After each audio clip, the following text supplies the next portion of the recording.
Hi guys, the message for today is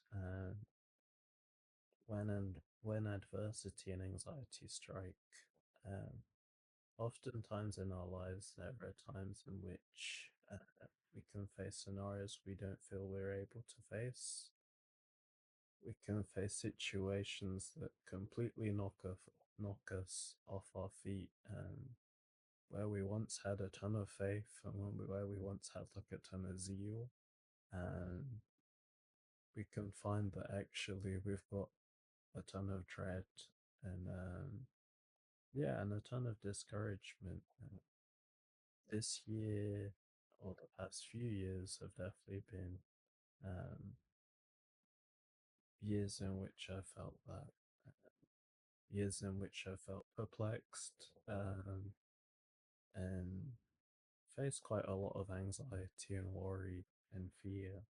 But I do want to share a message. I want to share the story of Peter because the story of Peter, it's someone who was on fire for God, someone who had a great zeal and was like, Lord, I'll never betray you. And he finds himself in a situation in which he does end up betraying Jesus. And he probably experiences all the sorts of things that we experience when we sin, when we fall short, um, or even when we just we don't feel able to trust, um, and where we don't feel able, uh, yeah, to hold on to faith. Yeah, the good message of this story is that actually Jesus is the keeper of our faith. Jesus is the one who sustains, and that actually it's not about our strength, but it's actually about trusting in Christ and knowing his character and knowing that he is going to sustain us through it. Um, and so I'm just going to read from Luke 22. In Luke 22, Jesus foretells of Peter's betrayal. Um, it says, Simon, Simon, behold, Satan demanded to have you, that he might sift you like wheat. But I have prayed for you that your faith may not fail, and when you have turned again, strengthen your brothers. Peter said to him, Lord, I am ready to go with you both to prison and to death. Jesus said, I tell you, Peter, the rooster will not crow this day until you deny 3 times that you know me. Um, and so you can see that Jesus foretells of Peter's denial, but the interesting thing here is that he says, But I have prayed for you that your faith may not fail. And when you have turned again, strengthen your brothers. That Christ foretells that Peter's going to turn back to him, um, but also that Christ has prayed for him that his faith wouldn't fail. Um, in this life, it's not that it's without hardship. We're actually faced with a lot of hardship, and the more that I go through life, and the more that, yeah, the more that I ask about people's worries and things that they're going through, the more that I can see suffering, genuine suffering.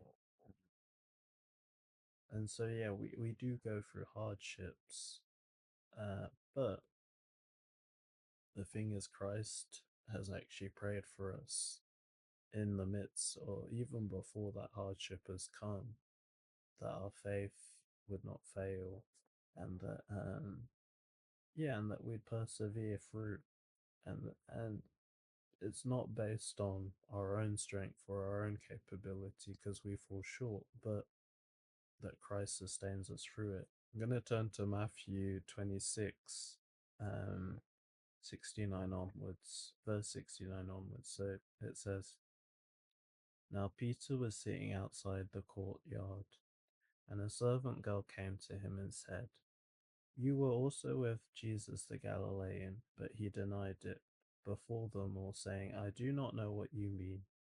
And when he went out to the entrance, another servant girl saw him and said to the bystanders, this man was with Jesus of Nazareth. And again he denied it, saying it with an oath, I do not know the man.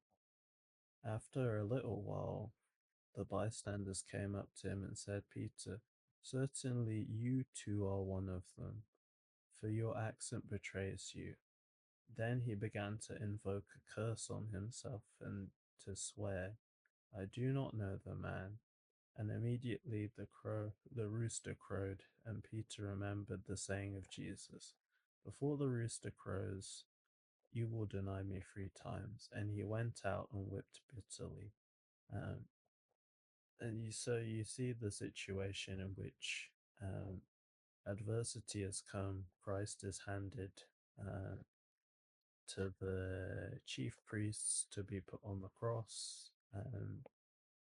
and Peter denies Christ in the midst of uncertainty. And not just that, he ends up cursing to not look like more, to not look like Christ. Um,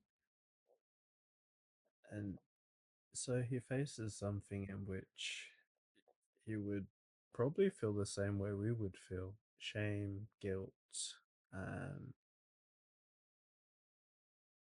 inadequate.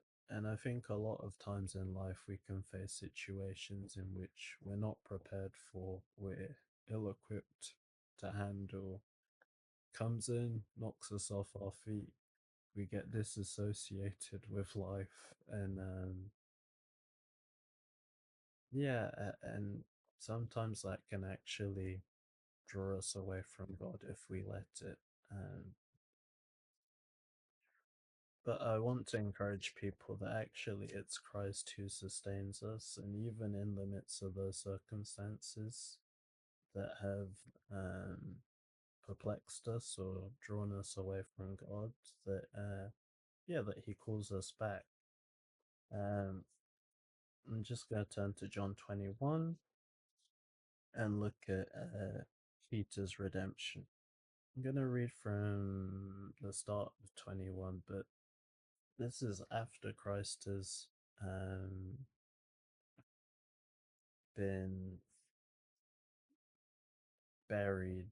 Um, Peter goes back to doing the things that he used to do um, before before he met Christ. He goes back to his old self, and that can be us many times where we face a situation doesn't work out. We lose faith in Jesus and in trusting God, and we just go, okay, just gonna go back to my old ways, or we fall back into our old habits because we don't feel able to trust. Um, and similarly, that was Peter in this. It says, after Jesus revealed himself again to the disciples, Tiberius, and he revealed himself in this way. Simon Peter, Thomas, called twin, Nathanael of Cana in Galilee, the sons of Zebedee, the two other of his disciples were together. Simon Peter said to them, I'm going fishing. They said to him, we will go with you. They went out and got into the boat, but that night they caught nothing. Just as day was breaking, Jesus stood on the shore. Yet the disciples did not know that it was Jesus. Jesus said to them, children, do you not have any fish? They answered him, no. He said to them, cast the nets, the net on the side of the boat, and you will find some. So they cast it, and now they were not able to haul it in because of the quantity of fish. That disciple whom Jesus loved therefore said to Peter, it is the Lord. When Simon Peter heard that it was the Lord, on his garment, he put on his garment, for he was stripped for work, and threw himself into the sea. The other disciples came in the boat, dragging the net full of fish, for they were not far from land, but about 100 yards off. When they got out on the land, they saw a charcoal fire in place, with fish laid out on it and bread. Jesus said to them, "Bring some of the fish that you've just caught." So Simon Peter went aboard and hauled the net ashore, full of large fish, 153 of them. And although there were so many, the net was not torn. Jesus said to them, "Come and have breakfast." Now none of the disciples dreaded to ask, "Who are you?" They knew it was the Lord. Jesus came to them and took the bread and gave it to them, and so with the fish. This was now the third time that Jesus was revealed to the disciples after he was raised from the dead. When they had finished breakfast, Jesus said to Simon Peter, "Simon, son of John, do you love me more than these?" He said to him, "Yes, Lord, you know that I love you." He said, "Feed my lambs." He said to him a second time, "Simon, son of John, do you love me?" He said to him, "Yes, Lord, you know that I love you." He said to him, "Tend my sheep." He said to him a third time, Simon, son of John, do you love me?" Peter was grieved because he said to him a third time, "Do you love me?"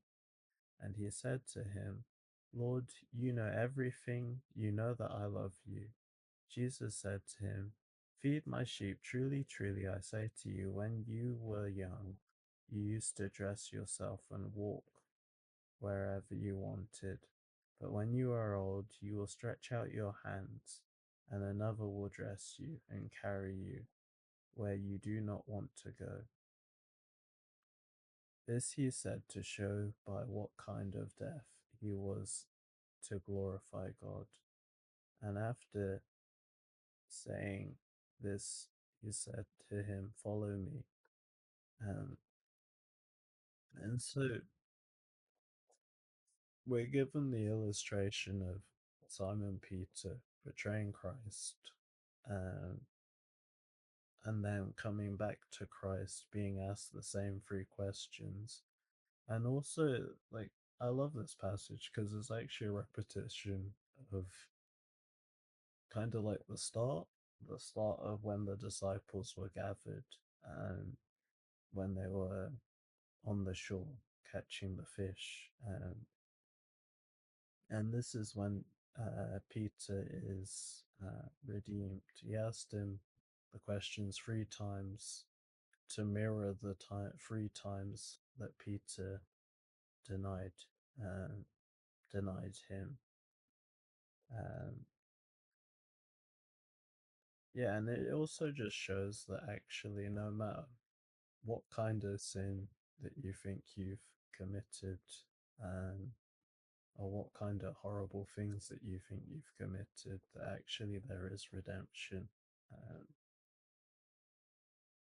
and it shows us that actually, even in the things that we can't face, even in the things where we fall short, um, or fall off the wagon because we're faced with something that we've never faced before, that actually Christ is faithful to keep our faith, faithful to forgive us.